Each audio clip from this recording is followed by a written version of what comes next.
হাঁটছি আমি একা, চেনা অচেনা পথ দিয়ে, চারপাশে যেন শব্দ নেই, শুধু অনুভব। একটা সময় ছিল যখন কোলাহলী ছিল জীবন, আজ নীরবতাই আমার শিক্ষক। এই গাছগুলো যারা বছরের পর বছর দাঁড়িয়ে থেকেছে, একটুও না কেঁদে না কষ্টে হেরে, তাদের কাছে আমি শিখেছি সহ্য করতে। এই বাতাস যে আসে যায় কোনো দাবি ছাড়াই, সে আমাকে শিখিয়েছে ভালোবাসা মানে শুধু কাছে থাকা নয়, ভালোবাসা মানে হলো ছেড়ে দিয়েও পাশে থাকা। পাহাড়ের মতো কঠিন সময় আসে, তবু সে পাহাড়ও তো নরম হয় যখন বৃষ্টির ফোঁটায় ধুয়ে যায় তার বুক।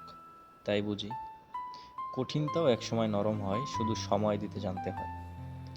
আমি যাকে ভালোবাসি সে আজ হয়তো আমার পাশে নেই, তবু তার স্মৃতি রয়ে গেছে এই পথের প্রতিটি বাঁকে। জীবনের সব উত্তর সবসময় মুখে পাওয়া যায় না, কিছু উত্তর কেবল প্রকৃতির ভিতর হাঁটলেই পাওয়া যায়।